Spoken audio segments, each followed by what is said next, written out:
Sailors couldn't rely on the unsettled winds in the final race today, and with the national crown on the line, it was only fitting the decider came down to a battle of wits. Not only that, this championship was also a battle of blood. Alan Carwadine had won 3 of the 6 races this week aboard fireworks, but he always had his son Ben breathing down his neck on Funk Trunk. In a real battle, Ben and his crew, Sue Ellen Hurley, tried everything to reel his father in. But on this New Year's Eve, it was fireworks that came home early to win the Australian title. Victory made even sweeter after finishing runner-up last year. Back at Belmont, and the Cherubs were getting blown off Lake Macquarie as conditions got tougher later in the day. Strong winds made things tough for competitors, with several snapping masts as they had their race for a national title turned upside down. With plenty of work to be done by many crews on damaged boats, New Year's may be one more for repairs than rest and relaxation.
After the fireworks spectacular on the harbour foreshores, the question for revellers was how to get home. And the answer for some was to drive, despite being over the limit. In the Hunter region, 1,840 motorists were breath tested between the early hours of the 31st of December and 6 a.m. on the first day of the new millennium. 33 were arrested for drink driving. This is slightly up on last year, considering it was the millennium and all of the high profile that we put out on the road before this. It is fairly disappointing. Police believe there were more than enough alternative ways of getting to and from the entertainment in Newcastle. There was buses which were running from the Newcastle city area just after and before the event, and it was heavily patronised, but there was still a number that wanted to drink and drive. The highest number of drink drivers over the new year were found in Maitland, where 16 people were charged, including one motorist whose alcohol reading was 4 times the legal limit. Operation Safe Arrival ends on the 7th of January, and police are hoping it's not too late for the message to hit home. We can just keep on advertising, campaigning, and also giving the motorists an alternative to driving into the city, and this has been done and is still being done. Catherine Turner, NBN News.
It's a scene being repeated right across the country. RSPCA officers are non-stop hub of activity since New Year's Day. Thousands of people ringing up and dropping in, all with the same problem: dogs lost and found, scared by fireworks.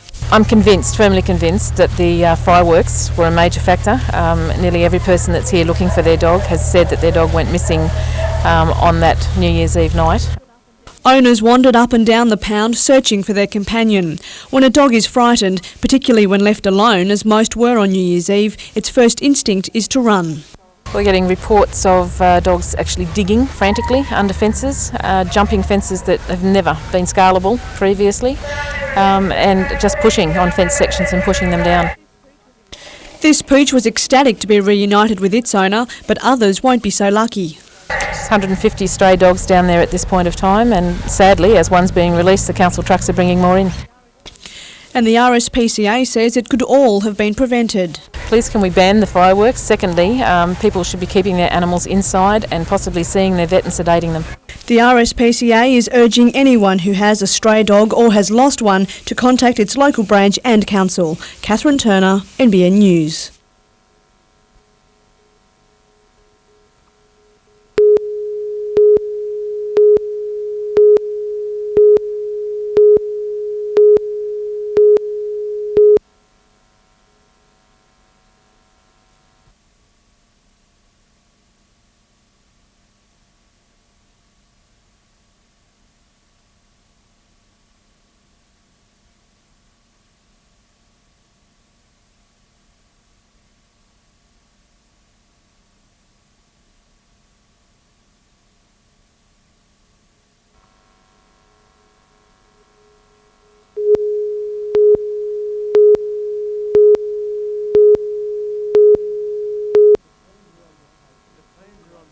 The plans are on the table. Cleanaway wants to treat toxic soil on Kooragang Island.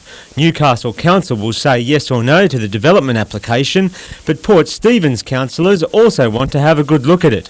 I'm just worried about things blowing into the estuary. We've got a world-class nature reserve on Kooragang.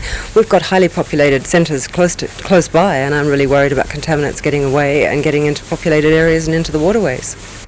While much of the community concern comes from the Stockton, Mayfield and Carrington areas, Lorraine Udayev is taking up the issue so Port Stephens Council can have some input into whether the plant is allowed to be developed on Kooragang Island. Well, I've asked Council to write to Newcastle Council asking them to extend their deadline for responses so that Port Stephens Council can get all the facts and figures in front of it and make a proper response. Newcastle's Lord Mayor says Port Stephens is welcome to all the available information and that an extension of the public exhibition is a real possibility since many people who may be interested in the development have been on holidays. If it needs to be extended, I don't think that's a problem, and we would assess this as we would normally assess an application. But I think in view of the amount of concern that's been expressed about it, an independent assessment would also be appropriate.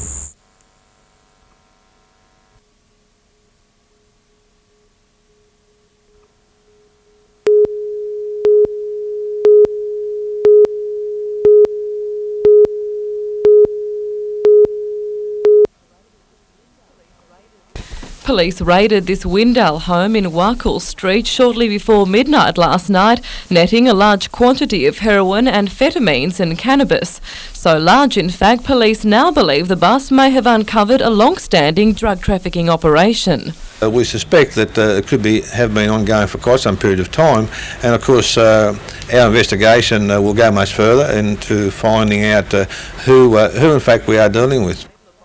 A homemade laboratory used for the manufacture of drugs such as speed and ecstasy was also confiscated in the raid, evidence revealing it had been used just hours earlier. And what we find, we have people that are involved in the illegal manufacture of drugs, quite simply whilst they have a little knowledge of chemistry, is that they place themselves in extreme danger, their neighbours and anyone associated with what they're doing. Police have charged a 30-year-old Windale woman with the possession and supply of drugs. A 29-year-old co-offender from the ACT will also face Newcastle Court on the 21st of January. Helen Kapelos, NBN News. Yep, sure.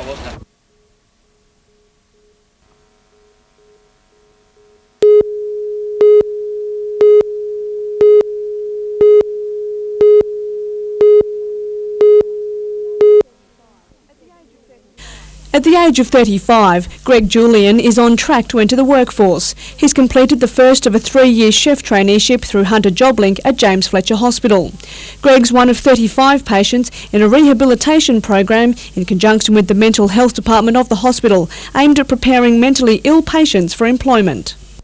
Like the fact that you've got to turn up for work on time, like everything to do with being employed virtually, they've given us all training.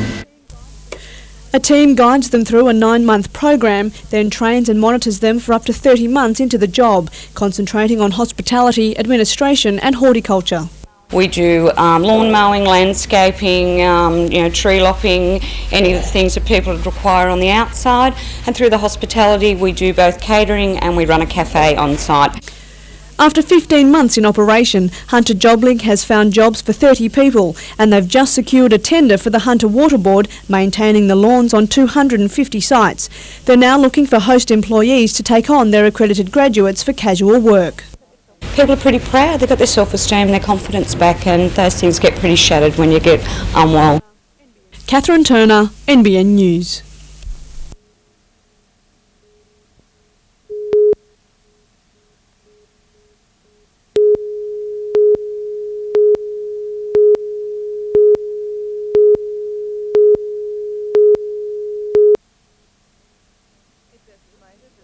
It's estimated that sudden infant death syndrome still claims 1 in every 1,000 young lives in Australia each year. But for all the gains that have been made about the risk factors of the tragic syndrome, little is still known about the cause. A number of the risk factors for SIDS have been identified, but the underlying mechanism for the cause of death is still uncertain. And that's what researchers from Newcastle University and the University of Edinburgh are hoping a new study will uncover. The research aims at identifying genetic factors which may result in an overreaction of the body's natural response to bacterias and viruses. We think that what's happening in some cases of sudden infant death syndrome is that this response to a common infection, nothing exotic, has just been switched on to too great an extent and has got out of control. Anyone wishing to participate in the 6-month study is being urged to contact Newcastle University. Helen Kapalos, NBN News.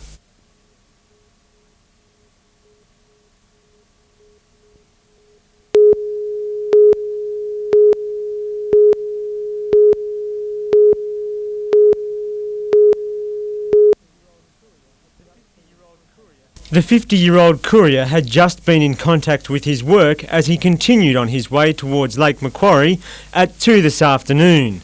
According to his employer, nothing seemed out of the order, but drivers coming the other way saw there was something wrong. Just came down the road, didn't realise there was a driver in the car. He was doing a fair speed, hit the gutter, got air and then straight down into the bush near the tree.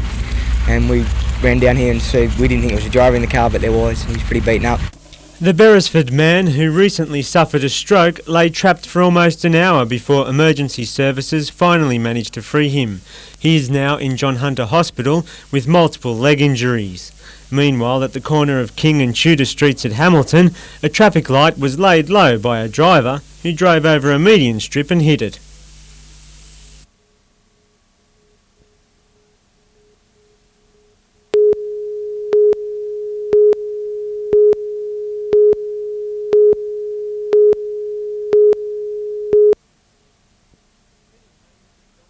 Penny Haynes has dominated Australia's breaststrokers since the Atlanta Olympics. Last time she competed in Australia, she swam the fastest times in history over the 100 and 200 metres. Now she's back, this time at the Forum in Newcastle. It's just a nice opportunity to get away from the cold weather and come and enjoy your sunshine over here and the ocean, and just to enjoy these great facilities that you have here. She spent the early morning powering up to take on her Aussie foes at World Cup events in Hobart and Sydney this month. But who does this champion fear most? Fear, I don't know about that, but I do look forward to racing. All the Australian girls have always been good competitors. I think, as you mentioned earlier, Rebecca Brown's doing an awesome job lately. Sam's always top of my list. And she's not the only international visitor to the Forum. Commonwealth record holder in the individual medley, Joanne Mallard, also joined the South African star on the starting blocks today. Other swimmers under the stewardship of one of Canada's leading coaches are also part of the visiting squad. which is great for Newcastle's reputation as a place to train. That's probably the biggest benefit that Newcastle gets out of this, is the word goes back through, whether it's through Penny or whether it's through the Canadians. And that's how these guys arrived here. They heard that we had a great facility and gave us a ring and said, can we spend a week training leading up to the short course events?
These garden gnomes sat guarding this Newcastle home for more than a year, but when the Christmas lights came out a couple of months ago, the pair disappeared. Yeah, I just screamed and carried on cursing everybody because our pine trees went missing too, but yeah, they went missing. Jenny Woods was devastated to lose her garden's pride and joy. Put the mat there and here's me two little gnomes sitting there, and I ran down the steps and they were sitting there with this little note on underneath them, and I just screamed. I had tears in my eyes. Silly, but yeah.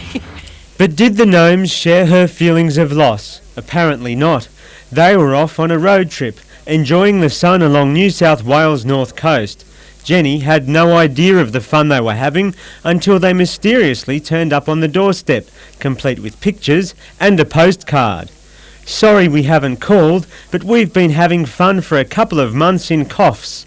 Our kidnappers were excellent hosts. We went to the Big Banana and partied with our gnome friends. And how did Jenny feel about it all? Oh, I went off my brain. They've been on holidays and I've had to stay here. Yeah, two gnomes gone on holidays and not me.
Possums in New Zealand aren't the cute marsupials they are in Australia. They've grown 3 or 4 times bigger than Australian possums and about 3 or 4 times more aggressive. And they've also become 3 to 4 times the problem. But Newcastle University's Marsupial Cooperative Research Centre has been working to reduce the possum population in a humane way. We are attempting to reduce the animal's fertility by making them immune to a protein or other target that's essential part of their reproductive process. Researchers are now growing genetically altered food which, when fed to the possums, will reduce reproductive capabilities and in turn their numbers. After 5 years of work, it will finally be trialled in New Zealand in June. So if we can reduce the possum population, then we allow the forest to grow and reduce bovine tuberculosis in the cattle herds. But that's not all. They're now also looking to apply the program to combating the overpopulation of kangaroos. Adam Harper, NBN News.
Calls are coming in, but no business. All of our aircraft are actually parked on the ground at Scone and won't be operating until they're cleared.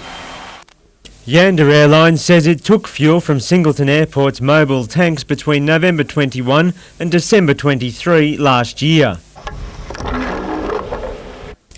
No amount of diary keeping or quality control has prevented the latest contamination.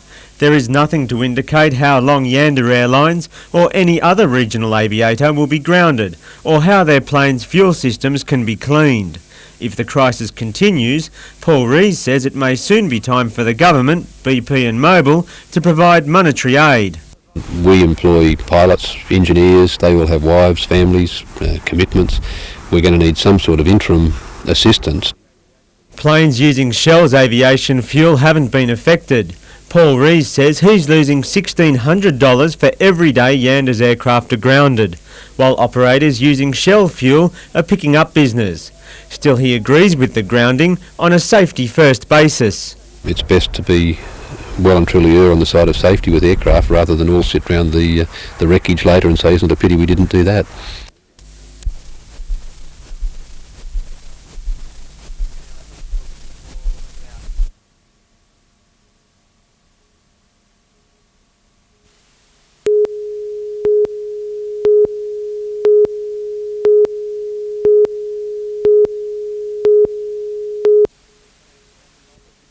Police say the captain of a fishing trawler discovered the body of 40-year-old Roy Edward Davey floating in waters off Mermaid Reef near Crowdy Head on the mid-north coast last November.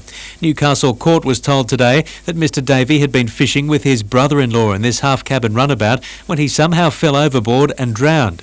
Police say both men had been drinking. An examination of the body revealed bruises and cuts consistent with an assault. Blood was also found in the boat.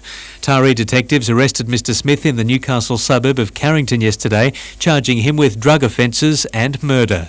The prosecution told the court that Smith was a dangerous and violent man under the influence of alcohol. Magistrate Sharon Cruz said she had no choice but to refuse bail. He'll face court again in less than 2 weeks. Paul Lobb, NBN News.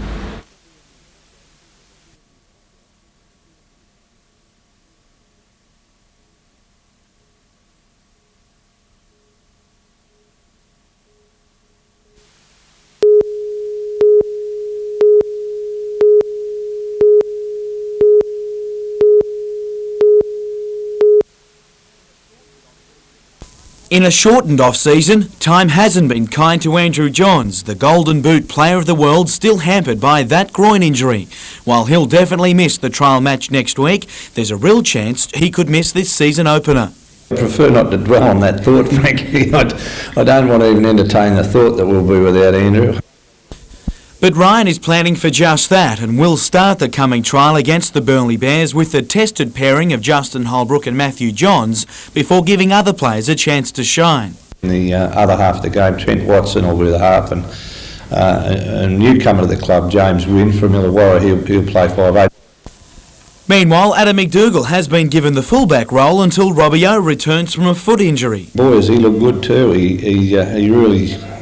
think he'll really be a success there. While Mark Hughes filled the number one jumper with distinction during last season, Ryan is keen to see the role filled with a more attacking player. I always look upon safety first fullbacks as staving off defeat, whereas I want a fullback that brings on victory. Meanwhile, the three new forwards continue to settle in with Matt Parsons and Dave Fairley both looking good. Ben Kennedy continues to shrug off a knee complaint but is in full training. Jim Callanan, NBN News.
We knew it was going to be hot. We're coming all the way from Blacktown, so we decided to come all the way up here to spend the whole day here at the beach. Yeah, it's really good. Real summer weather now. Well, it's really nice and it's a bit better than the weather that we've had.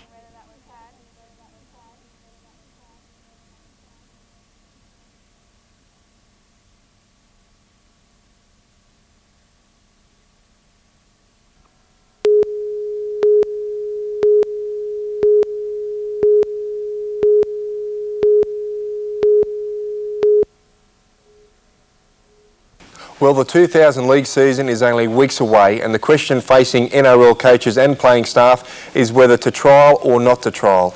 Out of the 14 teams, some are playing 3 trials, others are playing none.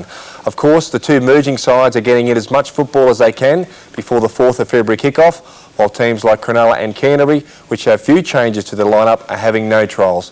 Personally, I think only 1 trial game is the right number, allowing players a reasonable preparation for the season and to show their wares while jostling for positions. It also has the advantage of making sure the team is still fresh as the season wears on and lessens the chance of injury. As far as the Sharks and the Bulldogs are concerned, I'd hate to go into the competition with no trials under my belt and come up against a team who's played 2 or 3 and risk the chance of a poor start to the season. It's imperative that a side wins 3 out of the first 5 games and not in a catch-up mode for the rest of the year. Newcastle is only playing 1 trial against the Burleigh Bears, who were the Queensland Cup winners last year and are the Knights' sister club. The game will be played at the Bears' home ground at Prizzy Park, and they're expecting a big crowd. Due to the early start of the season, it's been announced that Brisbane and the Cowboys will play their first 4 games away to allow for the heat. Also, every NRL game for the first 4 weeks will start after 6 p.m. and will have stipulated water breaks every 20 minutes, which is a smart move. And on to the representative scene. There'll be no split rounds this year, meaning the players and the clubs will have no break during the State of Origin or the Anzac Test. Add to that the 14-team competition, which has no easy games, and new merged sides with incredible depth, and this season could be a tough one for the elite players. Well, that's all from me. I'll see you next week.